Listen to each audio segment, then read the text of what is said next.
So part of what allowed on Fido to disintermediate uh, to provide a technological solution that this 150-year-old credit footprint industry couldn't was AI, was data science. So you were able to use machine vision to try to predict whether a given government ID is real or is fake.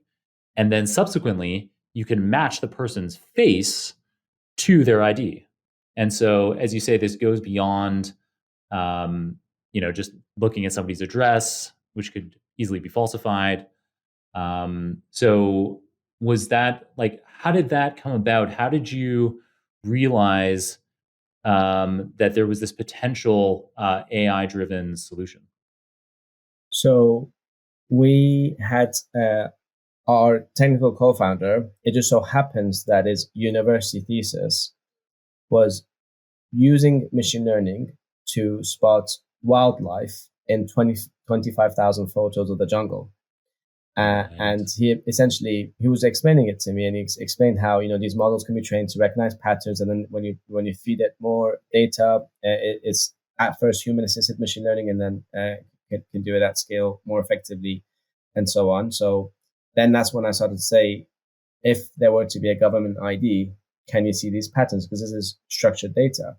And he said, yeah, this is like a very obvious thing. I said, if it's so obvious, no one's doing it. It really needs, if there were to be a startup that solves this problem, it can solve a global problem that pretty much every human on the planet faces. And that is an ability to verify that they are who they claim to be online in a digital way.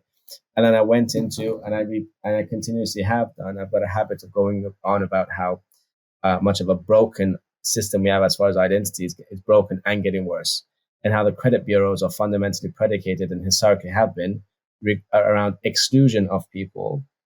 And whereas this new age requires us to rethink it and develop a way to make it easy for more people to prove that they are who they claim to be, and at a much lower cost and a much greater security. And that whole process in sort of going to union in 2008, it's just off the back of the financial crash. Mm-hmm. And so throughout that whole period, all these models were being rethought as well. And that kind of was the early stages of thinking about new fintech and new ways of doing finance. And a big barrier to a new approach to finance beyond sort of traditional incumbents, mainstream banks and others, has always been this identity and compliance components. So the need was always there, and it was always broken, at least in our minds, but it was becoming even more painful. And yet it was great to see how advances in machine learning were able to, it's not necessarily advances in machine learning, it's just the affordability of like servers and being able to run models.